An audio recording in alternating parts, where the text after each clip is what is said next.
Greetings everyone! This is a quick promo before the video begins. If you're new to the channel and you didn't know it yet, I am actually an author in addition to being a YouTuber, and I have 2 books that you can get on Amazon. Operation Red Dragon: The Kaiju Wars Part 1 and The Occult Mafia. The first is sort of a bizarre, absurdist kaiju anime mashup, and the other is a horror noir story with a hint of a western thrown in there. They're both set in the same universe, and at this point have received mostly positive reviews, so you might want to check them out. I've provided Amazon links for both of them down in the description. They're both available in either paperback or Amazon Kindle, and Operation Red Dragon is also available in audiobook form. So if either of these strike your fancy and you want to support a struggling artist, feel free to go down and check out either one or both of them. Alright, the shameless self-promotion is out of the way, we can get on with the video. Thank you all for your support. Vampires. These immortal fiends have been a plague on mankind since time immemorial. Their names alone can chill the hearts of even the bravest man. Count Vlad Dracula, Count Orlok, Lestat, Sir Francis Varney, Elizabeth Bathory, Barnabas Collins, and lest we forget, Blackula and Count Bloodcount. These creatures of the night twist our minds and drink our blood. At least they are of manageable size, though. Pray God you never meet the largest of their ilk.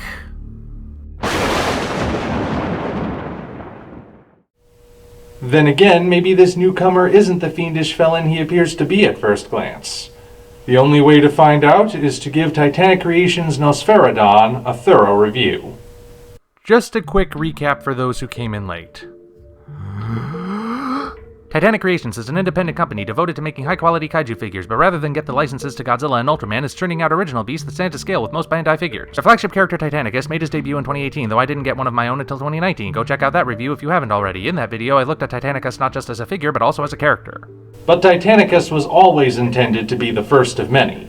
Now, in the midst of an admittedly tumultuous year, we have the second creature, the vampire monster Nosferadon. This time I made a point of pre-ordering him, and I intend to give him as thorough a review as his predecessor. So, let's see how Titanic Creations' sophomore outing stacks up. The figure arrives in a box that features some impressive eye-catching artwork. The dark cityscape under a blood-red sky wraps all the way around, though only one side features a rendering of Nosferadon with his name boldly displayed. It's wider than the Titanicus box, but also shorter in both height and length. Once you open it, the first thing that greets you is a comic book featuring the beast, but we'll get to that when the time is right. Beneath that, Nosferadon is held secure in molded plastic, which comes apart easily enough. I am happy to report that everything arrived in pristine condition. The comics pages weren't bent, and the figure had no warping or scuffing. Now that he's out, we can review the figure proper. But first, a word on the other guy. Titanicus, the company's flagship character, is what you might call a traditional kaiju. I don't mean that in a negative way, to be clear. I simply am noting that he has a lot of recognizable traits that we associate with the giant monster concept. Humanoid posture, saurian complexion, origin as a sea monster, and if you squint just right, you can see how he might be realized as a guy in a suit. Well, if Titanicus is traditional, then Nosferadon is decidedly untraditional. You know what? I'm just gonna come right out and say it. I love this design. It's just so interesting to look at. Nosferadon looks like some strange combination of a vulture, a bat, a lizard, and a spider, and the elements all come together smoothly to make something truly unique.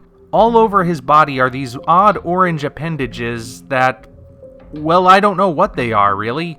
Claws? Tentacles? Fingers? Whatever they are, they all seem to be proper appendages in their own right, and they add a nice bit of eerie flair to the figure.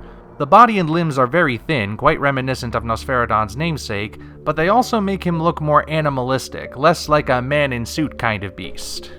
Of course, the wings are what stand out the most.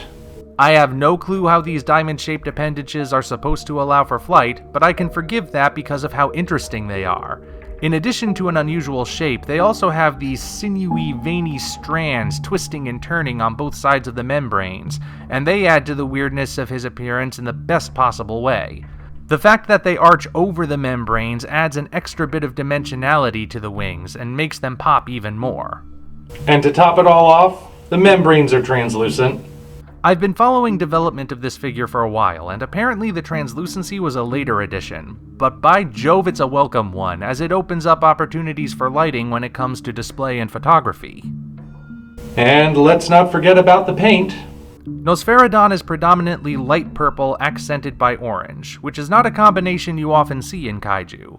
The orange actually comes in two shades.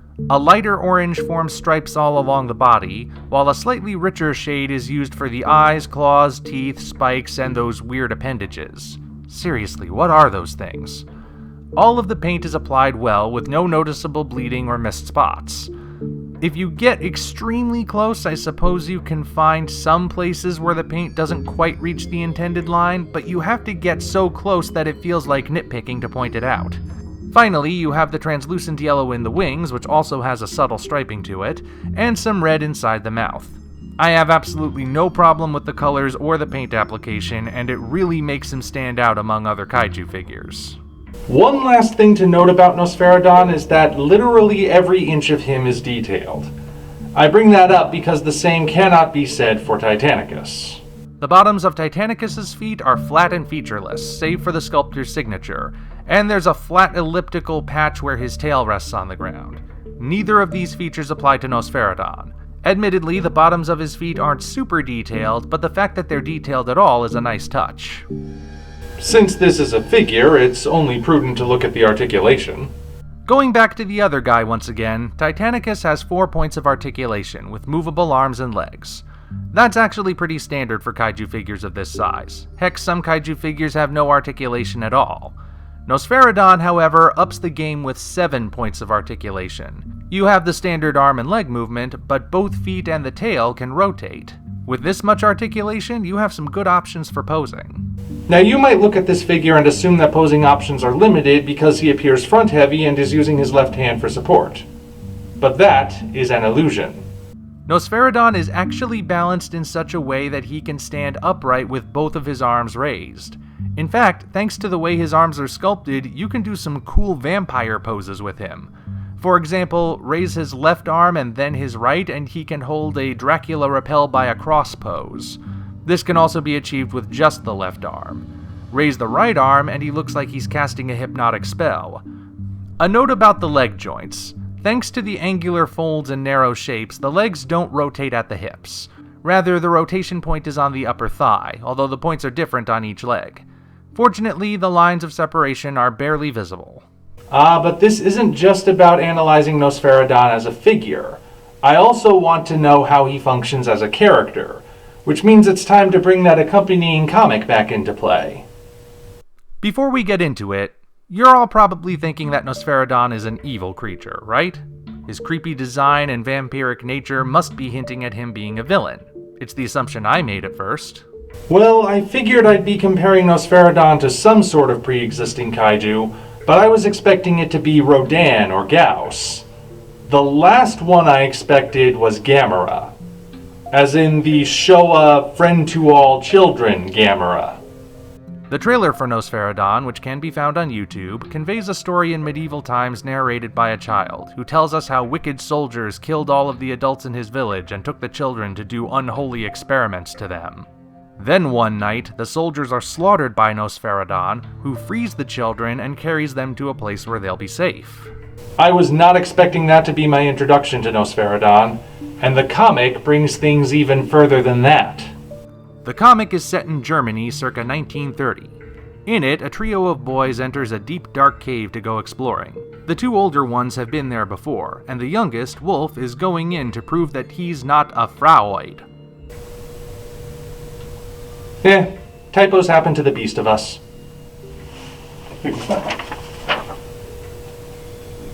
I meant to write best. Inside the cave, the boys encounter hordes of vampire bats and stumble upon cave paintings depicting Nosferadon in a burning city, as well as strange writing they can't decipher. Wolf gets separated from the others and is told by a disembodied voice that 2 monsters will soon awaken to take their vengeance on the world. Wolf then witnesses Nosferadon hatch, and the creature surprisingly forms an instant bond with him. Then they fly to Wolf's home, which Nosferadon oddly knows the location of, and the monster makes himself at home in the family barn. The comic ends abruptly, but also on a note of mystery, as Wolf wonders what his new pet kaiju is, what he eats, and why it feels like he belongs there. So there's an air of mystery to Nosferadon, and what we know is wide open to interpretation.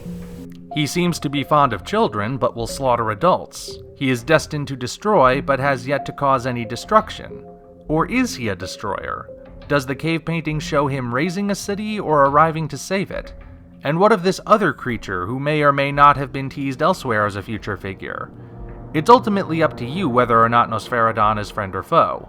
Personally, I think he's either an anti-hero or a very insidious form of evil.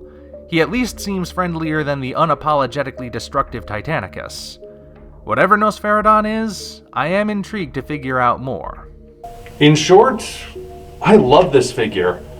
I even think it's superior to Titanicus. Now again, I like Titanicus, but there's no denying that Nosferadon is the overall superior figure. He looks great when paired with other kaiju figures or even just on his own, and the mythology behind him is a pleasant surprise. This is one cool kaiju, and I'm more excited than ever to see what comes next from Titanic Creations. To everyone involved in making this creature, I say well done. Until such time as we meet again, this is the Omni viewer signing off.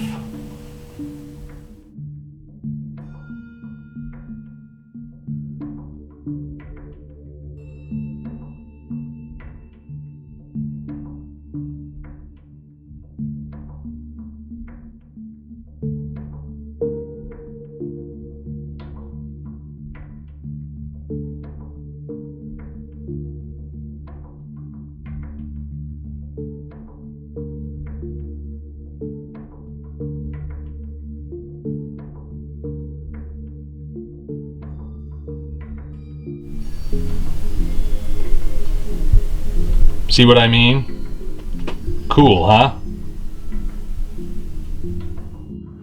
If you enjoyed this video, you know what to do. Like and subscribe, then go down to the description to find links to follow us on DeviantArt, Patreon, and Twitter. While you're there, you'll also find the Amazon links for the original novels Operation Red Dragon, The Daikaiju Wars Part 1, and The Occult Mafia. 2 books I think you'll really enjoy. Thank you all, and we appreciate your support.